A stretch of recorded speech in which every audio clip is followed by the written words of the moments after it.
RTVZone.com would like to know if any of you have watched any of the Big Brother shows outside the U.S. and what you think of them and if that influenced the way you played in any way. Yes. Freaking the last season of the UK Big Brother. Freaking amazing. Their house, how their stuff is set up. They had a mole. It was just... It was so good. Phenomenal. The UK Big Brother, amazing. The Australian Big Brother, amazing. So good. No. Their characters on the Australian Big Brother are crazy. They're so funny. Yes. So they're the UK one just got re-signed. They're on Channel 5 instead of Channel 4. Their host, she's amazing. Oh my she's gosh. such a big fan. And what they have in the UK is called Little Brother, which is like after Big Brother, their Big Brother. They do like a whole recap. They have their hosts are really into it.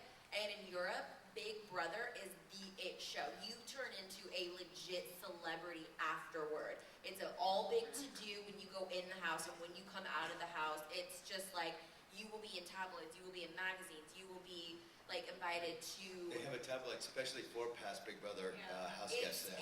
It's so on a grander scale, and it's so much fun to watch because they do the craziest. Like one of their challenges, was they literally got airlifted over their house at a dinner table, and the house guests were locked into these chairs, and they had to like drop like paint splatters to like make a picture or something to eat that week, and it's like, this is insane. And these people, the crazier you are over there, they love it more because the people vote for who they want out of the house. So you have like no season control. I think that's a kind of a cool twist. That would be like fun. That was season 1. They changed it up in season 2 here. When Danielle and I went to Europe, it, like she said, it was like we were treated like royalty. It was unbelievable. We'd have people, there was like a whole 30 students up on a hill, and they send one person down, and they go, "Are you Dick and Danielle from the United States Big Brother?"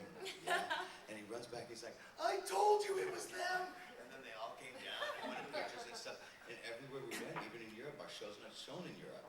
And they're like, "Our Big Brother sucked this year, so we watched yours online, and you guys were great." You know, and we had cars. I took Danielle from Dublin to Kilkenny, which is like a 2-hour drive. And the pub that I always go to in Dublin, Bruxelles, if you're ever in Dublin, check it out, it's a great place. The owner hired a car and a driver to bring us down there. And like, we stopped to give us breakfast and dinner, back and forth. It was awesome. We ended up in the Dublin newspaper, we ended up in the Kilkenny newspaper. Big Brother's a big deal there. Big Brother Brazil and Big Brother Russia, I think, are the most violent. Like, their house guests don't care. They have literally beaten the shit out of each other. Okay. We have another audience question. This is actually a follow-up to that. Because the thing is that they play, you're right, under the Big Brother, I say the Big Brother 1 rules, where it's the audience that determines the game. Of course, it was tried here. It was complete, Arnold needed to come and save you guys, basically, and then Allison took over from there, and then that happened there. But you're saying it's all crazy. They're all crazy, and the more crazy they love it. Do you think if you got crazy people into a Big Brother house, and they played by, say, Big Brother 1 rules, the audience rules, do you think it would succeed? Oh, hell yeah, it will. No way. It didn't work the first season because all of the crazy people go home. They all go home, and you're left with. So you'd go home? So I thought that you'd go home? last season would be gone. So it's the attitude of the American viewer as opposed to the attitude of, say, the European viewer. Well, they keep the people that they really like. You know, you would have the Jeff and Jordans and all the nicey nice people, but you don't have anybody to stir it up, and it gets boring. And that's what happened in season 1. And I like Eddie. I know Eddie who won season 1. But when I watched, I was like, this guy won because he's in a wheelchair, man. This is bullshit. You know, Chicken George had 5 million people in his hometown. They're showing his hometown going, we're not living for Chicken George. And he's wearing the foil antennas and stuff. I'm like, what the hell is going on here? I mean, I wanted to give the show a fair shot, but after that, I was just like, I don't know about this. And Dr. Will saved the show.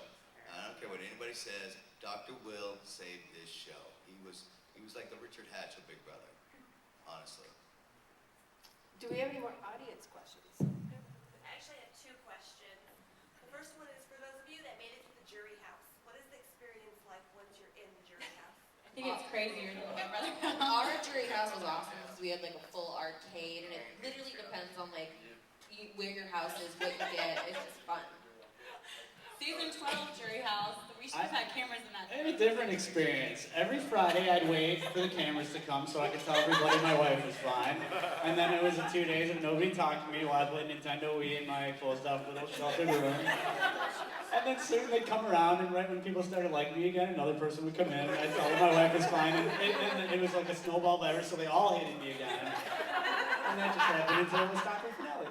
And the second question is, what advice would you guys give to somebody who wanted to audition to be on Big Brother? Be yourself. Stay home. I think the best piece of advice, people always say be yourself, and that's of course important because they're going to figure it out through casting who you actually are. But you have to, production is really invested in having new types of characters. Oh, and no, that's such a lie. It's Well- such a lie. They have the snarky blonde, they have the gay guy, they have either black or right, black but you man. have to have Everybody's your different. twist to it. So Somebody tattooed. They have the 40-year-old, either man or woman. That's supposed to be like it's types they cast. But working within those, like, you know that there's going to be a gay guy every season, but you have to find as the gay guy something that makes you unique. So what I knew that anytime, like when Michelle was cast, they were really big on the whole neuroscientist thing, and so I went through the history of all of the different characters on Big Brother to see if there had ever been a professor before. Stop! I know I'm a nerd. I wanted to be on the show. Megan was going to be the I did my gayest research gay too. guy I was they ever crunching the had. numbers before I went on the show. Right. Yeah. And so like I had a number of different things I could have, because I'm really fabulous, so I could have talked about any one of a number of things that I do that's fantastic, but I knew that the show had never had a professor before in its history, so when I went in, I couldn't just like talk about a bunch of different things. I had to focus, and the more I kind of pushed the professor thing, the more I could tell people in casting were like, well, do you ever wear a bow tie? I'd never worn a bow tie, but I was like, yeah, of course I do, every time I go into class. And that was the angle that I played up. So you have to be yourself, but you also have to know what makes you stand out and makes you a unique I think character. Andrew's a great example of what you're saying. Like, they always have the religious, fanatical person, but now we have Super Drew this season with like his moo-moo in his head. I mean, like, so that's a new angle, you know? I always say be yourself, but turn it up to 11. If you ever saw Spinal Tap, you know what I'm talking about. Magnify the things about yourself. You have to be. I mean, to get I don't know how many audition tapes and shit's like 20,000. I mean, and you get 2 minutes. You got 2 minutes. You got to stand out. And don't send in any naked tapes. They just throw those in the trash. It's not impressive. It's not over the top. Everybody some season runs around the yard naked. Who cares?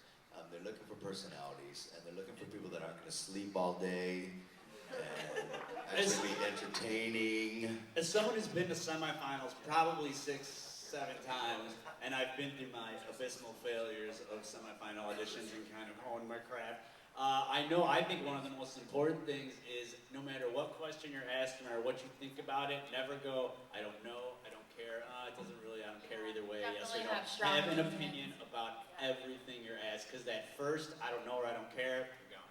Yeah. And also, you need to back up everything you say about yourself. If you think you're funny, if you do really crazy, wild things while you're drunk, if you have not one story to back up what you're saying, you're really boring. Oh, So and no one cares. the kiss of death. You go, I swear if you ask my parents, ask my friends, if they tell you I'm perfect for this show, you're gone. They'll just kick you out right now.